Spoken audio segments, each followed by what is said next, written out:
자, 얘기할게요. 마르크스가 민주주의에서 공산주의로 전환하는 과정이죠. 막스가 운동권이라서 직업을 못 잡아서 친구들이 운영한 해결재판을 운영한 나인 신문의 편집장으로서의 역할을 했다고 그랬어요. 근데 여기에는 세계 곳곳에 엥겔스를 포함해 세계 곳곳에 특파원이 있어서 세계 곳곳의 소식들을 들으면서 마르크스가 세계에 관한 식견을 높였다고 그랬어요. 그리고 이 프레이션이죠. 막스가 펼려는 프레이션인데 프레이션은 군주제, 러시아도 군주제. 그래서 러시아와 프레이션의 군주제를 마르크스가 비판했어요. 독재라고 해서. 왜냐하면 그 당시에 영국은 부르주아 민주주의가 발전해 있었고 프랑스도 대혁명을 거치고 입헌 군주제였는데 러시아와 독일만이 독재했다. 그래서 러시아와 독일을 많이 비판했고 그 다음에 마르크스 그 당시에 독일이 300개의 제국에서 1815년 비인체제 때 38개의 소국으로 분열되어 있어서 독일 통일 문제도 중요한 문제였다는 거죠. 그래서 프레이션은 계속해서 이 신문을 탄압했고 마르크스는 이 언론의 자유죠. 검열에 반대하는 투쟁을 했다는 거예요. 이런 글도 쓰고. 그래서 이제 그 중에 여기서 이제 중요한 게 막스가 이제 그 민주주의자에서 공산주의로 넘어가는 과정에서 중요한 논문이 바로 이 산림절도의 단속법이라는 거예요. 이 당시 어떤 문제가 있었냐면요. 자, 공유지. 원래 공유주라는 거는 중세의 공유주는 공통으로 쓰는 거예요. 공동으로 사용하는 땅이죠. 산림. 그래서 가난한 사람들이 이 공동으로 사용하는 산림에서 땔감, 그죠? 생나무가 아닌 부러진 나무를 땔감으로 채취를 하는데 이걸 금지시켰어요. 왜냐하면 공유주가 사유지로 전환돼 버렸어요. 원래 공유주는 개인의 소유가 아닌데 이 공유주를 팔아버린 거죠. 공유주를 개인에게 팔았다. 그죠? 자본가에게. 그래서 산에 못 들어가게 막아놓은 거야. 가난한 사람들이 옛날에 원래 저기 가서 우리가 땔감을 해왔으니까 생나무가 아니라 부러진 나무라도 주워가지고 땔감을 채취를 하는 거예요. 단속을 피해서. 근데 이때마다 이 경찰들이 산림에 침입한 이 빈민들을 그림 같은 거 보면 나오는데 말을 타고 가면서 단속하면서 몽둥이로 때려요. 폭력적으로. 그래서 사회 문제가 됐다는 거예요.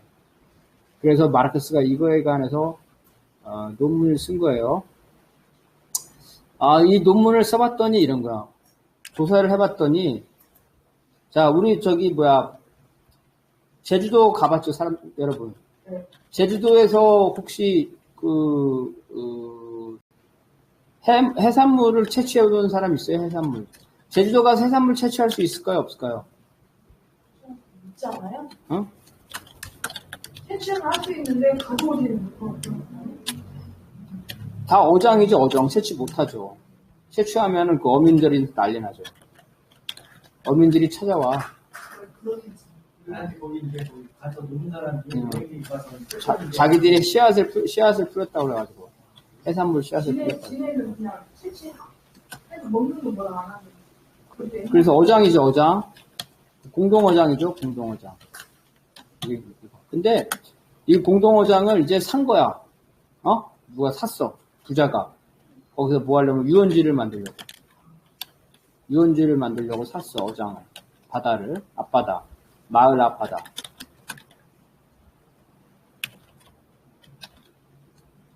가서 해산물을 채취하는 거야. 해산물을 채취하니까 어때? 그거를 산 사람들이 그걸 절도죄라고 고소하는 거지. 똑같은 이런 일이 벌어집니다. 중세시대 때는 이 공유주는 누구나 공동으로 사용할 수 있는 건데 이것이 사유지가 됨으로써 개인들이 사용 못해요. 특히 빈민들이 많이 이 피해를 본 거예요. 막스가 그거를 조사해 본 거지. 조사해 보니까 봉건 시대 때부터 마을 사람들이 공동으로 목초지, 살림, 강, 바다에서 필요한 것들을 자유롭게 채취할 수 있단 말이야. 근데 어느 날 갑자기 소유권이 생기면서 사용하지 못하게 만든 거야. 지금 고사리도 못 끊어요. 그렇지. 예, 이런 이런. 요즘에 수도권에 와서 이렇게 보면은 산도 들어가는 게 그 산길 같은 경우에도 산도 들어가는 게 통제되는 곳이 많고 산길조차도 자기 어느 순간에 뭐 달리기 막혀있고 그러는 거니까 이런 분들 뭐 소유권 문제가 있는 것 같은데 저는 그 되게 좀 심하다라는 자. 그래서 아하, 이게 소유권은 국가가 보호하는 거죠. 막 말 타고 와가지고 전에는 누구나 채취가 가능해. 이제 못하게 하고 채취하면 말 타고 와가지고 몽둥이로 때린단 말이에요. 요거 우리 박관영 동지 읽어봅시다. 마르크스는 살림 별도 단수법에 관한 논의에서 법은 이성이자 자연법이라는 해결의 주장을 극복하였다. 즉 사유재산권은 원래부터 있었던 것이 아니라 국가에 강조된 폭력이라는 생각에 이르렀다. 이는 해결 법철학 비판에서 자본주의 법제도의 일반적인 폭력성을 폭로하는 단초가 됐다. 해겔이 뭐라고? 세계는 국가는 계급 간의 이해를 조절한다고 그랬잖아요. 그죠? 그래서 해겔에 따르면 이 법이라는 거는 사람들의 이해관계를 조절한 거. 그래서 아름다운 거야. 근데, 야, 저기 옛날부터 쓰던 땅에서 가난한 사람들이 나무를 베는 게 아니라 떨어진 마른 나무까지 줍는 것도 못 죽게 잡아가고, 때리고 하는 거 보니까, 야, 이게 법이라는 거, 즉 재산권이라는 거는 원래부터 있던 게 아니라 국가의회에서 강제된 폭력이라고 해요. 여기서 해결주의를 벗어나는 거지, 마르크스가. 해결과 이제 단절을 하게 되는 거예요. 이게 이 살림절도에 담겨가는 논의가 되게 중요한 거예요.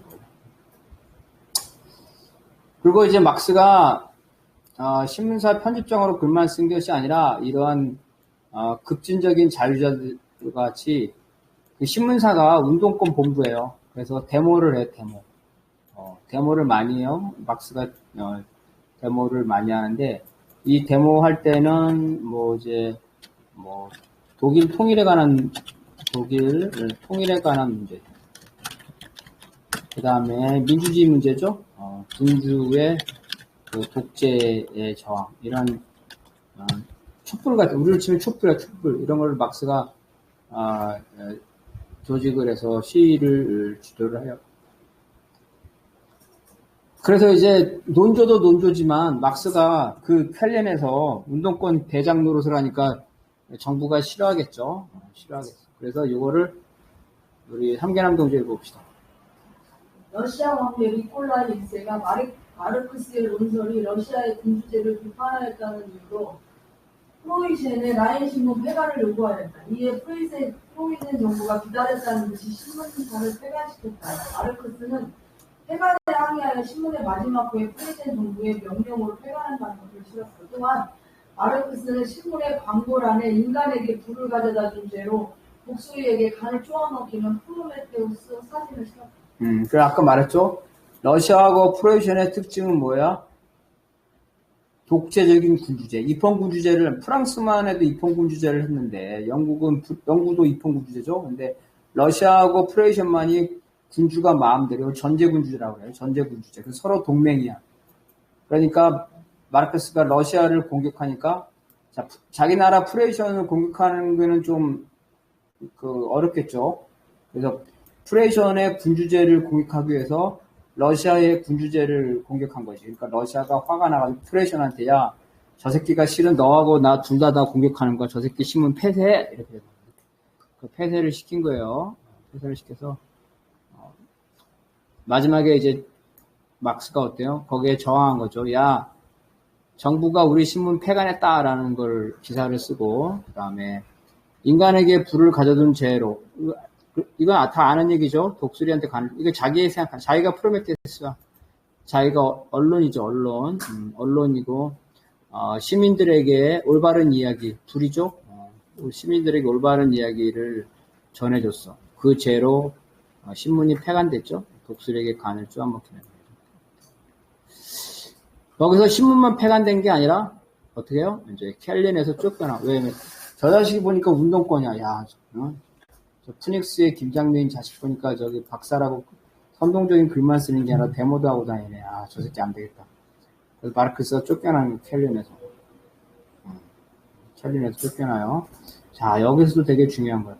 자, 이거는 함계남 동지 읽어봅시다. 마르크스는 킬른에서 추방되었다. 라인 신문이 폐간될 당시 마르크스 친구이자 신문가 중인 누게는 역시 폐간 위기에 몰린 독일 연구를 계승하는 새로운 잡지를 내자고 마르크스에게 제안하였다. 1844년 이들은 누게의 자본력으로 검열을 피하는 동시에 독일인들이 많이 망명한 파리에서 독불연보를 창단하게 하였다. 독불연보. 여기 독불연보가 뭐냐면 독일하고 프랑스 연보라는 거예요. 쉽게 말하면 독일과 프랑스의 지식인들이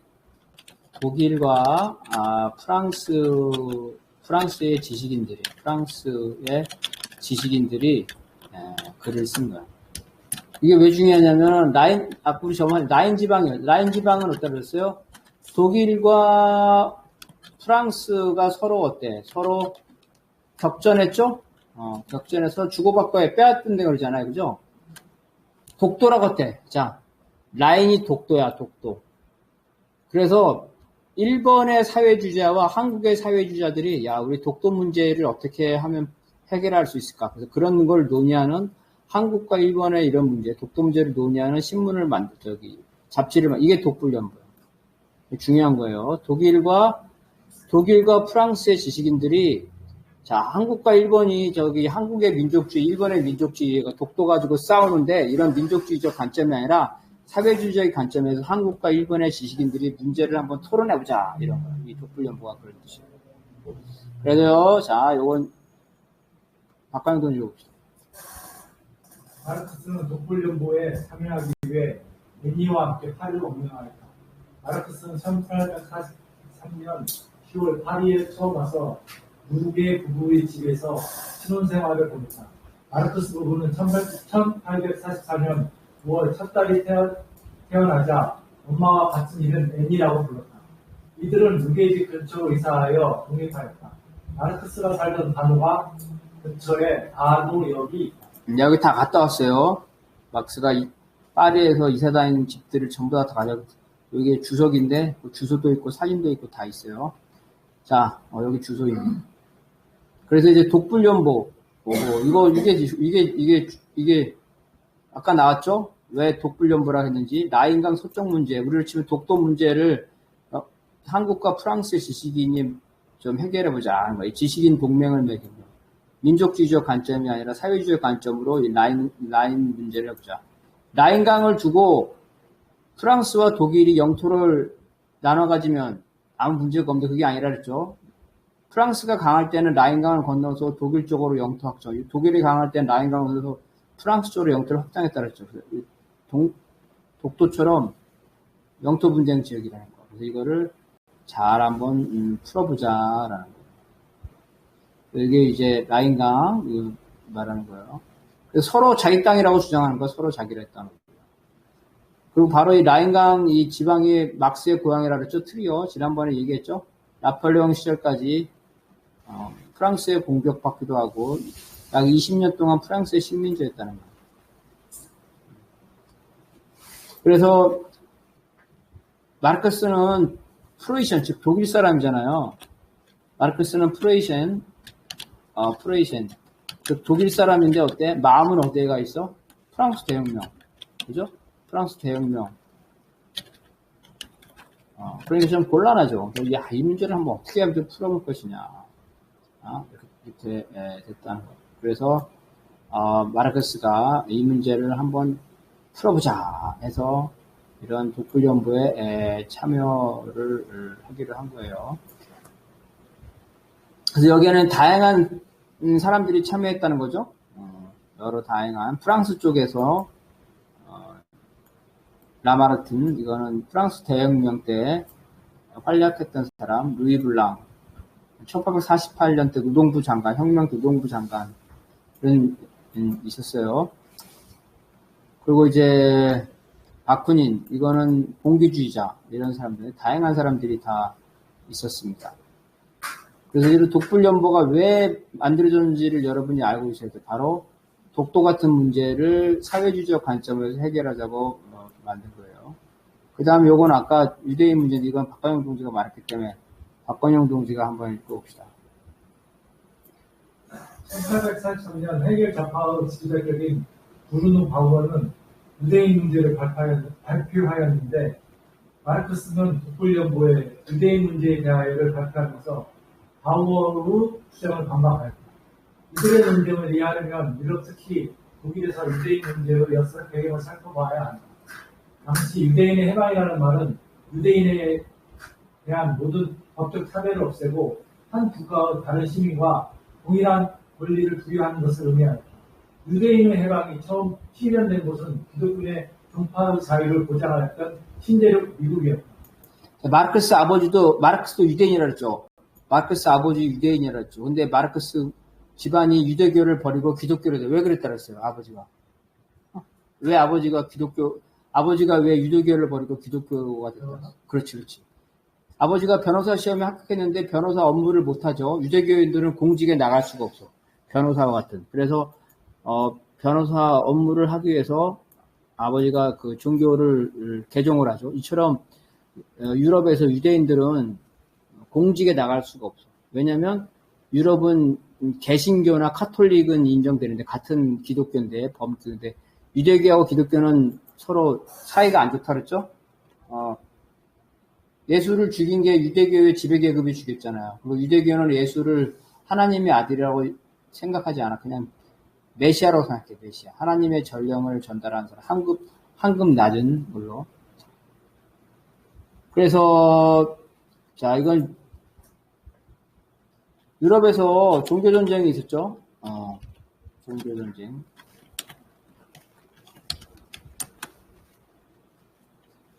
그래서 나라별로 종교의 자유. 이거 나라별로 허용하는 거, 개인별로 허용하는 게 아니라. 프랑스는 뭐야? 그래서 구교. 프랑스는 카톨릭을 선택했어. 카톨릭을 선택. 근데 프랑스에 카톨릭만 있는 게 아니라, 위그노라는 개신교도 일부 있단 말이야. 이들이 탄압을 받겠죠? 탄압받으니까 어디로 가? 종교의 자유를 찾아서 미국으로 가죠. 미국. 뉴욕에 처음에 암스테르담이 어디야? 암스테르담이 어느 나라야?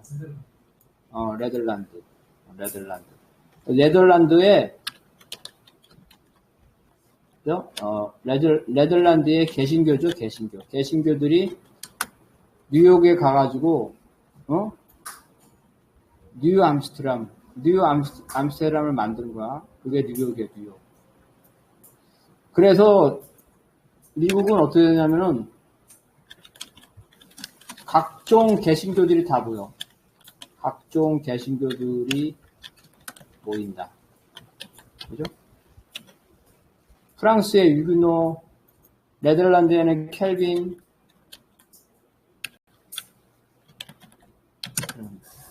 그래서 여기는 종교의 자유가 있는데, 이 종교의 자유를 인정하죠? 개신교들이 다 있는데. 이 종교의 자유라는 건 뭐냐면, 기독교, 불교를 선택하는 게 아니라, 같은 기독교 내 종파의 자유야. 기독교 내의 종파의 자유. 무슨 말인지 알겠죠? 종교의 자유라고 해가지고 가서 불교 믿고 그런 거 아니야. 기독교는 믿었는데 기독교 내의 종파의 자유를 미국에서 인정했고, 미국에서 최초로 유대교가 바로 종파의 자유로서 인정을 받게 되는 게 미국이 최초예요. 네. 제가 가장 교회를 다니면서 오랫동안 고민했던 게 뭐냐면은, 아까 얘기했던 김정민 위원장이 마지막에 했던 이야기, 이스라엘 민족은 예수님을 죽인 책임이 있다라는 얘기를 했는데, 사실 그 문제에 착착하게 되면은 해결되지 않는 문제, 로마의 탄압. 사실은 사도승경에 거기 보면은 본드 빌라도에게 탄압을 받으사 이렇게 나오거든요. 그러니까 사실 그가 실제적으로 어떤 예수님을 죽게 만든 거는 그 당시에 뭐 팔아먹은, 아니면 또 그냥 그 당시 이스라엘 민족의 그 사람들의 책임도 있지만은, 당시 어떤 로마 제국에서는 그게 실제적으로 또 본교 빌라 그러니까 통과되면은 책임이, 그러니까 두 가지 다 있다는 거예요. 그리고 맞는 거, 당연히, 그렇게 써 있잖아요. 성경책에도. 로마의 총독과, 본교 빌라도가 총독이었고, 저기, 유대의 지배계급. 그 문제는 네. 이야기 안 하면은, 막, 왜냐면 현실에서는, 현실의 종교조차도 로마 제국의 탄압을 인정하는 거를 안 해요. 왜 그런지 모르겠어. 그런 게 있다고, 진짜로. 맞는 말이고. 어쨌든, 그래서 유대교는 어떻다 그랬어요? 유대교, 이렇게 생각하는 거. 유대교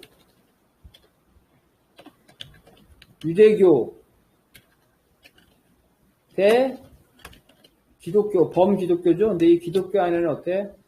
카톨릭도 있고, 그죠? 개신교도 있고.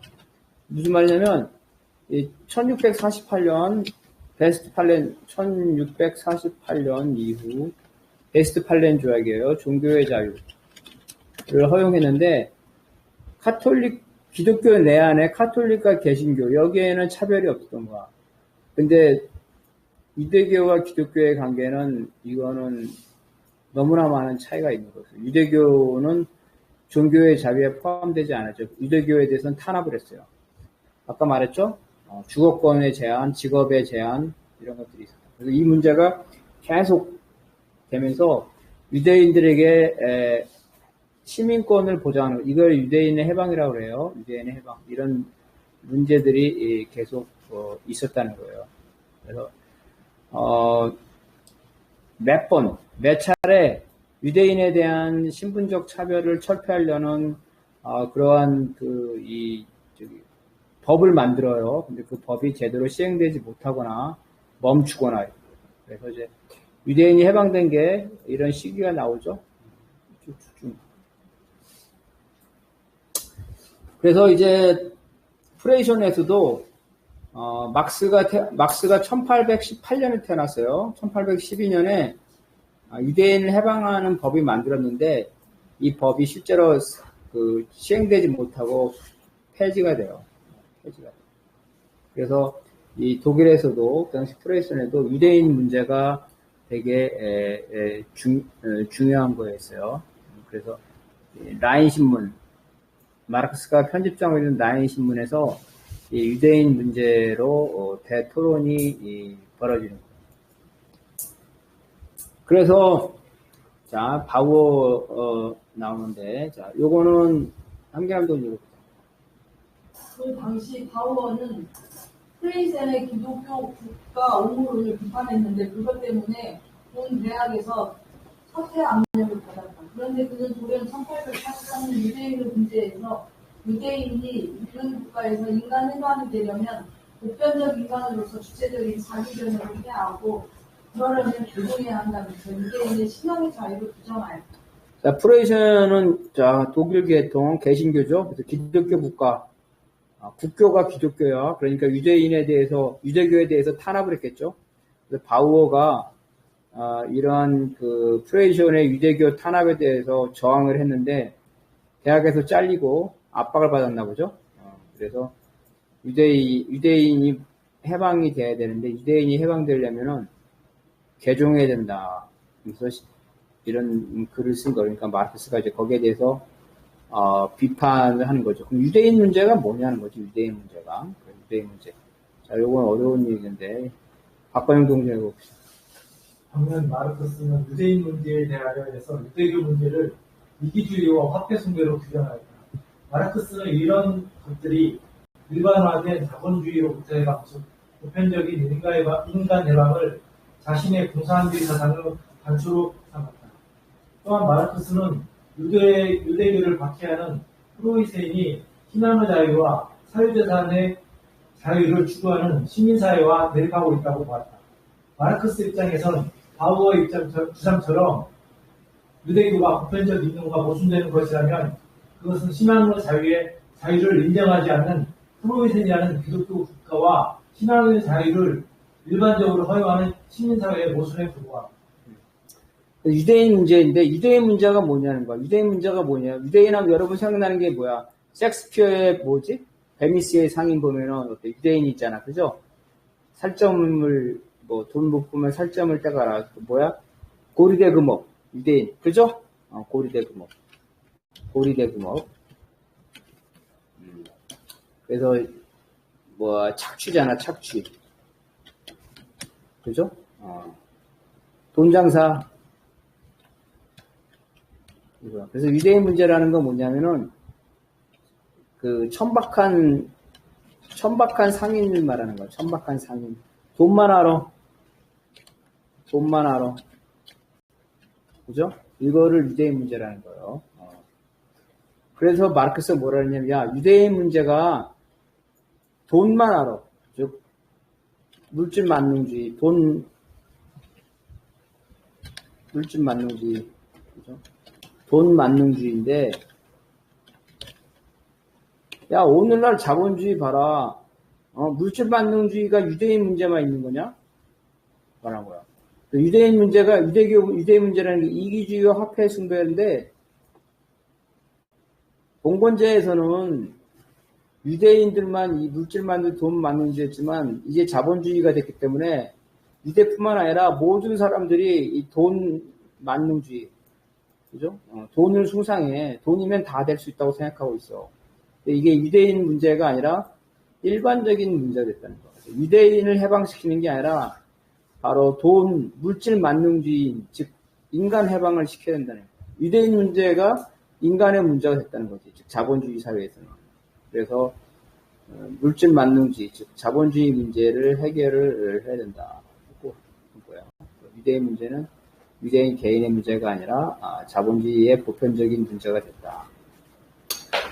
그 다음에 프레이션이 기독교 국가로서 유대교를 박해하고 있다는 거예요. 유대교를 박해하는데, 그런데 사람들은 그거는 프레이션 국가가 그렇게 하는 거고, 사람들은 이미 유대교와 그렇죠? 유대교와 기독교의 차이가 사라지고 있다는 걸 알고 있어. 근데 프레이션 왕만이 그거에 저항하고 있다는 거예요. 그래서 국가가 프레이션이 기독교 국가라는 걸 버려야 돼. 즉 신앙의 자유를 인정해줘야 돼.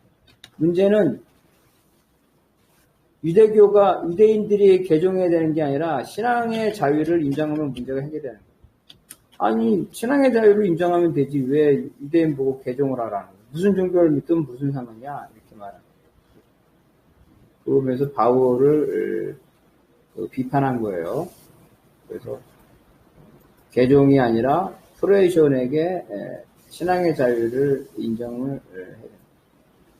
유대교 문제, 물질 만능주의는 화폐를 폐지해야지 자본주의를 폐지해야 된다는 거예요. 그래서 요거 한번 한가람 동지를 봅시다. 유대교의 이기주의나 화폐 숭배는 자본주의 시민사회에서 보편화되었다. 따라서 시민사회에서 시민은 모두 유대적 인간이라고 볼 수 있다. 또한 시민사회에서 유대교 문제, 즉 이기주의나 화폐 숭배는 더 이상 유대인의 문제가 아니다.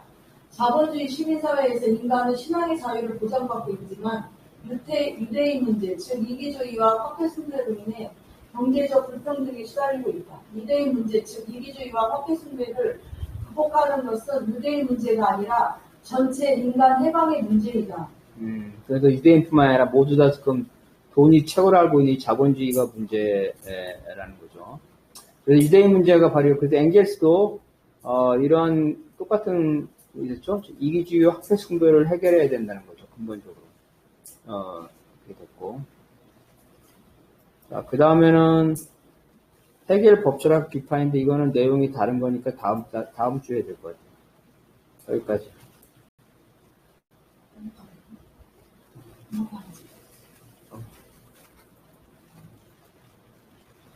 자, 말하기 허용했으니까 오늘 한 것 중에서 오늘 재밌는 거 몇 가지 했는데요. 라인 문제, 그죠? 독불 연보, 그 다음에 유대인 문제, 이런 것도 했는데. 혹시 의견이나 질문 있으면 얘기해 주세요. 저기 헤겔이나 포이에르바흐가 사회주의나 공산주의 이런 얘기를 했습니까? 재밌는 일 하나만. 그래요, 자, 여기서 되고요. 함계남 동지가 할 말 있대요. 여기서 되세요. 제가 편하게 토요일 날 편하게 앉아. 전라북도 진안을 갔다 왔거든요. 그런데 거기에서 학교에 근무하는 선생님이 한테 들은 이야기인데 우천시 뭐뭐뭐뭐 이야기 하니까 우천시가 어디에 있나요? 이렇게 학부모한테 전화가 왔다는 거예요. 그래서 그래서 제가 철학을 공부하면서 이제 그거하고 연관되면서 이렇게 이해력이 굉장히 부족한 상황이다. 옛날에 보면 삼각형을 한쪽 구름통이 이렇게 찢어져가지고 삼각형이 아닌 이유는 이렇게 시험에 대면 찢어져서 이렇게 답변하는 거하고 비슷하다. 그래서 철학이라고 하는 부분에 대한 교육이 초등학교 시절부터 되어야 되는데 이것이 안 되다 보니까 이런 문제가 발생하고 있지 않나라는 생각이 들어요. 깜짝 놀라서 우천시라고 해가지고 우천시가 어디에 있나요? 이렇게 물어봤는데 원래 장난이 아니었어요. 장난이 아니고 진짜로 이런 학부모들이 되게 많대요. 근데 이게 이분이 다문화 가족이 아니라는 거예요. 그냥 대한민국에 살고 있는 평범한 엄마들인데 이런 이해력이 부족하다는 거예요. 그래가지고 요즘은 다 이렇게 풀어 쓴다고 하는데 우천시를 행여 못 알아들을까 했는데 그것이 우천시가 어디에 있나요? 물어봤다는 거예요. 그래서 제가 깜짝 놀래고 왔답니다. 그거 찾으면 나왔대요. 언론에도 나왔대요. 그래? 예. 어쩐지 어느 도에 자, 그러면은 의견이 없으시면 우리 다음 주에 봐요. 네, 고생하셨습니다. 건강합시다. 여름 잘 지내시고요. 고생했습니다. 예. 어디서 말하는 좀 황당하지 않아요? 그러니까. 진짜